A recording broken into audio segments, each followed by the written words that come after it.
It was the kind of night that makes a man question his decisions. I should have known better when I saw him on the side of the road. The truck was quiet, the engine humming its usual lullaby. I was heading down a stretch of highway I'd driven 1,000 times. But tonight, something was off. It was late, way past midnight, and the air inside the cab felt colder than usual. I saw the figure standing by the side of the road, just before a sharp curve that led into the woods. I was getting tired, my eyes a little heavy from the long hours on the road, but that's when I saw him, standing still, just staring at me. He looked out of place, out of time. I'd picked up hitchhikers before. It wasn't uncommon for truckers to do it. But this guy, there was something wrong with him. At first, I thought it was just the usual kind of stranger, someone who needed a lift to the next town. Maybe he was just as tired as I was. But when I slowed down and he climbed into the cab, that feeling settled in the pit of my stomach. The silence hit me immediately. He didn't say a word when he got in, just slid into the passenger seat and looked out the window, not even glancing at me. The air in the truck felt thicker, like the silence was pressing down on me. It wasn't just the quiet, though. It was the way he sat there, so still. The highway stretched on before us, dark and empty. But that's when I felt it, the chill that creeped up my spine. It wasn't the cold air outside. This felt different, like I was being watched, but not by him. Something else was in the truck with us. I couldn't explain it at the time, but I had this creeping sense of dread that crawled under my skin. I shook it off, though. I told myself it was just the long hours getting to me. That happens sometimes when you're on the road this much. Still, I couldn't help but glance over at him. He was staring out the window, face obscured by the darkness, but I saw something glint in his eyes. A coldness, something hollow.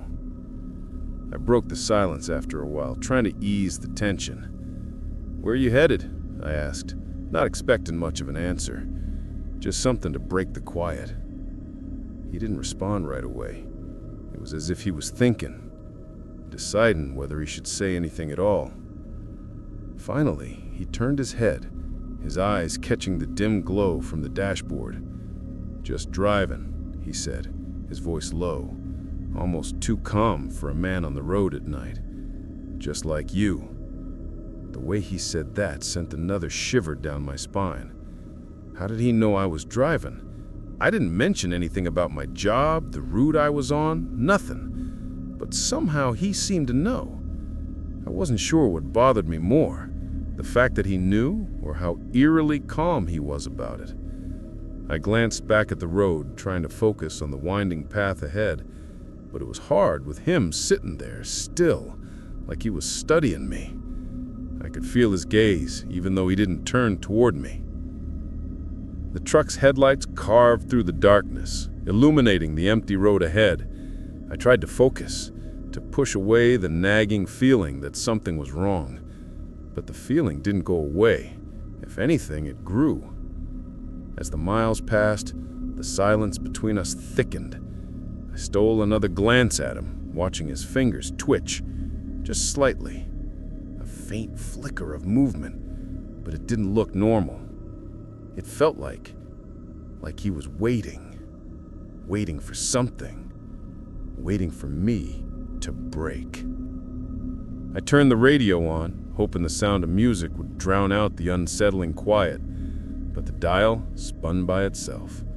It clicked through static, and then a strange voice crackled through the speakers. It wasn't the usual station fuzz. The voice sounded familiar, like it was calling my name. I thought I had imagined it, but then the voice repeated it. "You shouldn't have picked him up." I slammed the volume down, my heart pounding in my chest. I glanced over at the passenger again, but he didn't react. No change in his expression. He just kept staring out the window. I don't know why I kept driving. There was this nagging voice in the back of my mind telling me to pull over, to tell him to get out. But I didn't. I couldn't. Maybe it was the exhaustion. Maybe it was the strange calm that surrounded him. But I kept driving, my knuckles white on the steering wheel. We reached the next town in what felt like no time at all. I'd been driving for hours, but the road seemed to swallow the miles whole. The town was small, barely a few buildings lit by flickering street lamps. The sort of place that feels like it's stuck in time.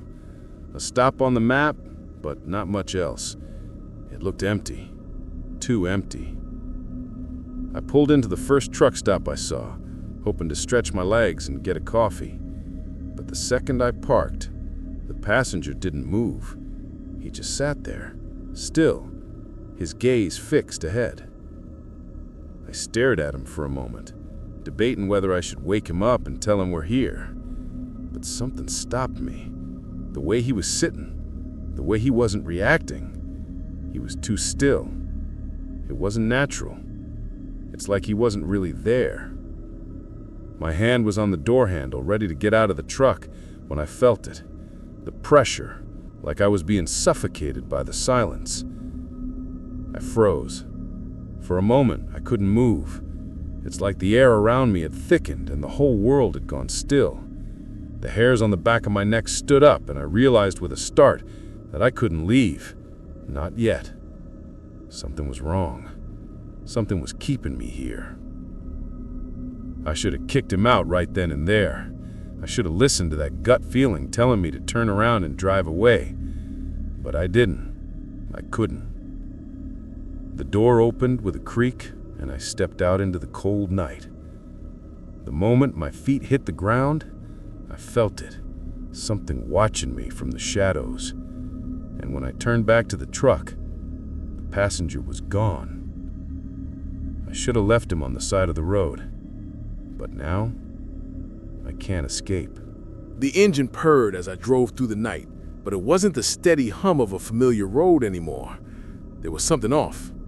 The silence inside the cab, the absence of any sound but the engine and my own breath was suffocating. I glanced at the passenger seat, empty now. I had no idea when he'd gotten out, but it didn't matter. My skin crawled, my hands gripped the wheel tighter than ever, and the emptiness of the road ahead seemed endless. I should have felt relief. I should have been glad that I was alone again, but I wasn't. The silence stretched on, suffocating, like the world itself was holding its breath. I told myself it was nothing, just a figment of my tired mind. But the longer I drove, the more I realized something was wrong. I started looking in my mirrors, half expecting to see him sitting there again, staring at me with that cold, unblinking gaze. I told myself it was nothing, just a strange moment, an odd coincidence. But when the truck radio suddenly turned on by itself, static filling the air, I felt my heart skip a beat.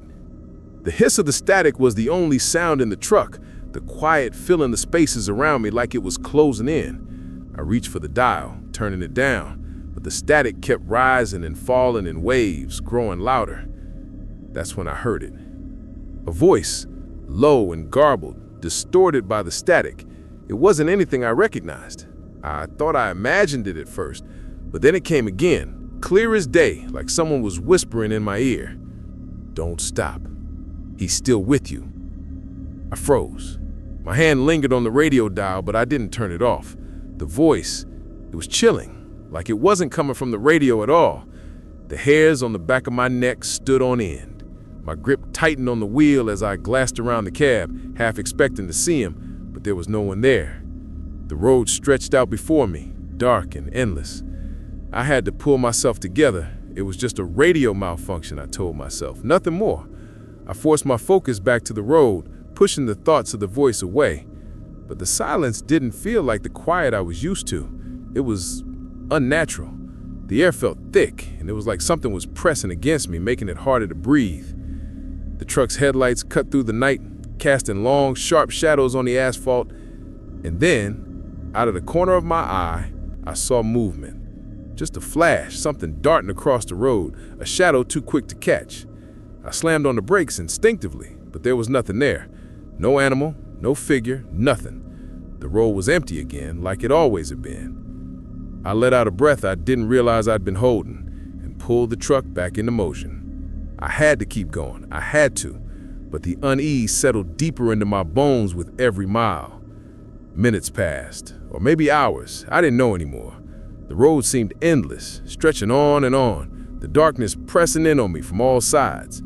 The headlights felt like they barely cut through the thick, oppressive blackness, and I started to feel disoriented. The towns I passed all looked the same, dark, empty, lifeless.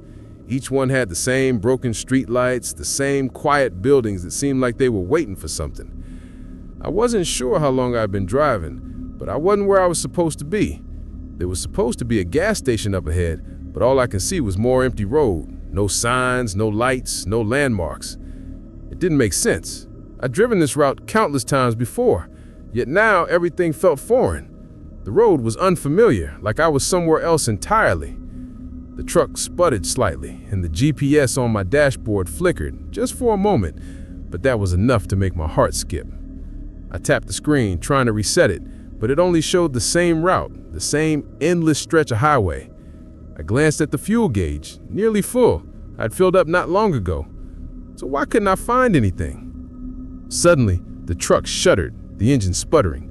I slammed my foot on the accelerator, but the truck slowed down instead of speeding up. The lights flickered, dimming for a second, before coming back on. A cold, dark feeling crawled up my spine as the truck began to drift to the side of the road. My hands gripped the wheel, but it didn't matter. I couldn't control it. The road was pulling me off course. The truck coasted to the shoulder, almost as if it was steering itself, but I didn't have the strength to stop it. I muttered under my breath, panic rising in my chest. Come on, but nothing worked. The truck was dead in the water.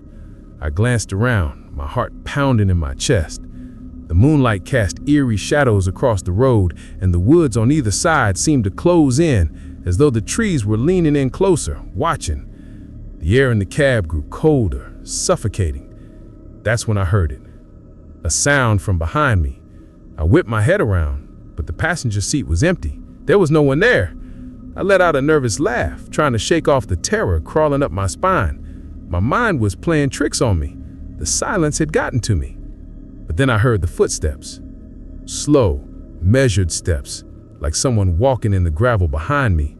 The sound was clear, too clear, coming from the dark behind me. I swallowed hard, my voice thick with fear. Who's there? My voice shook as I spoke, and I could feel the cold sweat gathering on the back of my neck. Nothing, just the footsteps. I looked over my shoulder once more, but there was still no one there. The passenger seat remained empty, but that sound, the slow, deliberate steps, didn't stop. It was like I was being followed, but I couldn't see who it was. I slammed the gear shift into drive and hit the accelerator. The truck jerked forward, but the footsteps followed, always just behind me. The air in the cab felt thick now, harder to breathe, and every nerve in my body screamed at me to stop, to look back, but I knew I couldn't. I just had to keep moving. I kept my eyes straight ahead, heart pounded in my chest. The road stretched on forever, no end in sight. And that's when I realized this wasn't just some random hitchhiker. Whatever was happening wasn't normal. I should have kicked him out when I had the chance, but now it was too late.